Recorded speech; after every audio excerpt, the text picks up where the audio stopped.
तो दोस्तों आज हो गया है 22 जून 2020। बिहार समेत पूरे देश की ताज़ा और बड़ी खबर लेके आए हैं सिर्फ आप तक। तो वीडियो को अंत तक देखें और चैनल को अगर अब तक सब्सक्राइब नहीं किए तो फटाफट चैनल को सब्सक्राइब कर लें ताकि इसी तरह की बड़ी खबर हर रोज़ आपको मिल सके। तो चलिए शुरू करते हैं आज की पहली बड़ी खबर। आज की पहली बड़ी खबर, मौसम विभाग ने बिहार में 26 जून तक ब्लू अलर्ट जारी किया है। सभी जिलों में 24 और 25 जून को तेज़ आंधी के साथ भारी बारिश की संभावना है।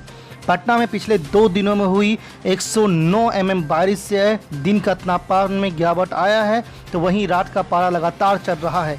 मौसम विभाग का कहना है कि चक्रवाती हवाओं के क्षेत्र उत्तर प्रदेश, बिहार होते हुए छत्तीसगढ़ तक बना हुआ है। साथ ही बंगाल की खाड़ी और अरब सागर से आने वाली निम्न हवा के दबाव की वजह से बिहार और उत्तराखंड में तेज बारिश के आसार है। इसके साथ ही बिहार के 900 मीटर ऊपरी हिस्से में चक्रवाती हवाएं उत्तर से पश्चिम की तरफ चल रही है, जिससे आंधी तूफान की भी संभावनाएं हैं। आज की दूसरी बड़ी खबर, तेजस्वी यादव ने बिहार के मुख्यमंत्री नीतीश कुमार पर तगड़ा हमला बोला है। उन्होंने ट्वीट के हवाले से कहा है कि नीतीश सरकार देश की सबसे नाकारा, विफल और निकम्मी सरकार है। इनके 15 वर्ष के कार्यकाल में बिहार के हर दूसरे घर में पलायन हुआ है। सुप्रीम कोर्ट के आदेश के बावजूद मजदूरों को बिहार में रोजगार नहीं मिलने, भूखमरी के संकट के चलते मजबूरी में उन्हें वापस पलायन करना पड़ रहा है। उसके साथ उन्होंने एक वीडियो भी शेयर किया है। पंजाब कहे जा रहे हैं पंजाब? कमाने के लिए बाल बच्चा भूख मर रहा है। सरकार कहता है इतना पैसा देंगे उतना देंगे, कुछ नहीं देता है। तो सरकार तो कह रही है कि यहीं रोजगार देंगे आपको, यहीं काम देंगे आपको, यहीं नौकरी देंगे, तो आप लोग क्यों बाहर जा रहे हैं? कुछ नहीं दे रहा है, झूठ बोल रहा है, सब बात खिलाफ बोल रहा है। जैसे करेंगे वैसे करेंगे, कुछ नहीं दे रहा है। फ्री में कहा अनाज देंगे, दे रहा है क्या? 5 किलो से क्या उसे खर्चा चल जाएगा? आपके खाता में पैसा कह रहा है दिया है? किसी नहीं के दिया खाते है, में? 1 रुपया भी नहीं आया है। किसी को आया, किसी को नहीं आया। और सरकार जो इतना घोषणा करती है कि आप लोग को यहीं रोजगार देंगे, घर में देंगे, आपको यहीं सारा व्यवस्था करेंगे, नहीं, सब बात गलत है। जितना सरकार बोल रहा है सब खिलाफ बोल रहा है। सब गलत बोल रहा है। आप लोग को रोजगार यहाँ नहीं मिल रहा है? कुछ नहीं मिल रहा है। अभी 6 महीना से यहाँ बैठा हुआ है, कोई रोजगार नहीं है। कहाँ से आप लोग आए हैं? हम लोग जा रहे हैं भट्टी से। कहाँ जा रहे हैं आप लोग? पंजाब जा रहे हैं। पंजाब जा रहे हैं। चंडीगढ़ क्या चीज करने के लिए जा रहे हैं? काम करने को, दिहाड़ी करने के लिए। यहाँ सरकार व्यवस्था नहीं कर रही है? नहीं कर रहे। आज की तीसरी बड़ी खबर, बिहार चुनाव से ठीक पहले ऑल इंडिया मजलिस इत्तेहादुल मुस्लिमीन के बिहार प्रदेश अध्यक्ष अख्तर उल ईमान ने बड़ा खुलासा किया। उन्होंने बताया कि पूर्व केंद्रीय मंत्री उनके कांटेक्ट में है। साथ ही साथ उन्होंने ये भी बता दिया कि गठबंधन वो किस पार्टी के साथ करने जा रहे हैं। नागमणि जी ने खुले मंच से कई जगहों पर हमारे नेता की प्रशंसा करी है। MIM के काम को उसने सराहने का काम किया है। मांझी जी ने भी खुद अपने कई भाषणों में हमारे काम को सराहा है। ये बड़े नेता लोग हैं और है संपर्क में हमारे साथ हैं लोग। और भी कुछ पार्टियां हैं। देखिए, यूँ तो देश में सारी पार्टियां बन रही हैं, तो संविधान को सामने में रख कर के इलेक्शन कमीशन के यहाँ उनका रजिस्ट्रेशन होता है, लेकिन कार्यकलाप लोगों का अलग अलग होता है। मामला है लिखित में तो सभी एक है, लेकिन उनका चरित्र उनके काम को और उनके मैनिफेस्टो में काफ़ी तफरीक पैदा कर देता है। कुछ लोग हैं जो लोग इस सेकुलर इंडिया में अपनी पार्टी का सेकुलरिज्म के नाम पर रजिस्ट्रेशन कराते हैं और पूरे तौर पर फासिस्ट और फिरका परस्ती को बढ़ावा देते हैं। उनका चाल, चरित्र और चेहरा का हम वो कर रहे हैं। है कुछ छोटी छोटी पार्टियां। आज की चौथी बड़ी खबर, जाप सुप्रीमो पप्पू यादव ने चीन के सामान का बहिष्कार करने का ऐलान किया और प्रधानमंत्री से भी कहा कि आप इस पर रोक लगाइए।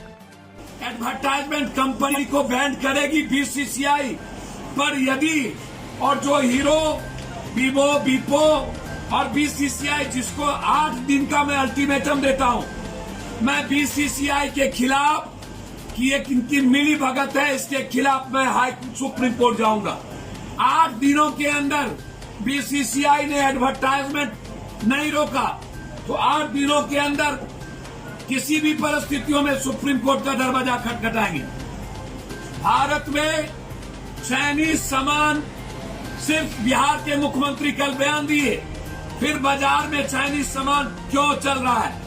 क्यों आपने चाइनीज सामान पर बैन के लिए आपने घोषणा नहीं किया? जो बिक गया सो बिक गया।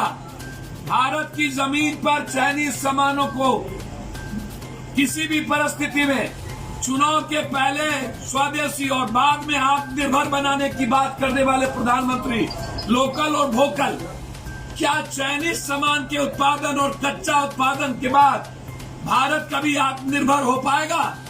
जब तक कि भारत अपने कच्चे उत्पादन को आत्मनिर्भर नहीं बनाएगा। तो इसीलिए हम किसी भी कीमत पर चाइनीज सामान को बिहार में बिकने नहीं देंगे। 8 दिनों के अंदर यदि दुकानदारों ने चाइनीज सामान से अपने को अलग नहीं किया तो पुरजोर इसका जवाब दिया जाएगा।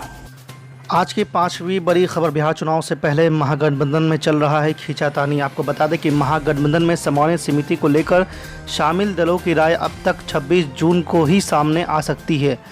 समन्वय समिति की मांग करने वाले दलों के नेता अभी दिल्ली में हैं। जीतन राम मांझी 23 जून को दिल्ली जाएंगे।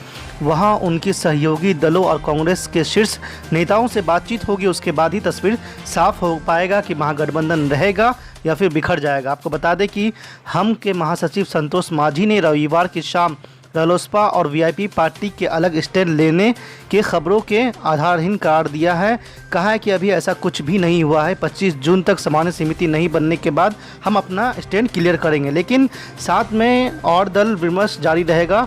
दूसरे और प्रवक्ता दानिश रिजवान ने कहा कि कोऑर्डिनेशन कमेटी की मांग को लेकर उनकी पार्टी कायम है। अगर ऐसा नहीं होता है तो राजनीति में अन्य विकल्प भी खुले हैं।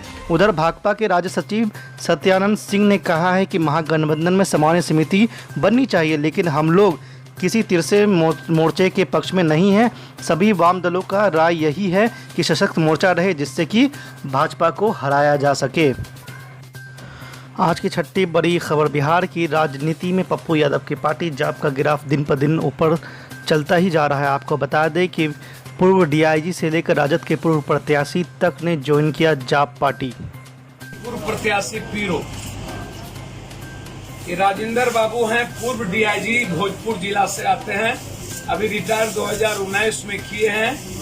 राजेंद्र प्रसाद सर पूर्व डीआईजी, अनिल जी रोहतास, रामानंद जी काराकाट, अविनाश यादव लखीसराय, मनीष पासवान हाजीपुर। ये है हमारे मोहम्मद वासिफ अली साहब, मैकेनिकल इंजीनियर हैं। ये रंजन जी एडवोकेट हैं। ब्लमुक ऑफिस एडमिनिस्ट्रेशन बालमुकुंद जी हैं। आतिफ जी ऑफिस असिस्टेंट हैं। कंपनी का नाम नहीं लिखा, क्या नाम है? लोवेनिया स्टेट के चेयरमैन है प्राइवेट लिमिटेड। सपाक हुसैन है साहब हैं। अक्यूटिव हैदर है। सबको मैं आपको व्हाट्सएप पर कर दूंगा। बेगूसराय से हमारे विनोद गुप्ता जी हैं। राजेश हसारिया हैं। बेगूसराय से जीवज कुमार हैं। जीवज बेगूसराय। भूपेंद्र जी हैं। विनय जी हैं। विपिन बाबू हैं। नरेश कुमार हैं। विकास कुमार हैं। चंदन कुमार हैं। चंद्रकिशोर गुप्ता जी हैं। पप्पू महतो जी।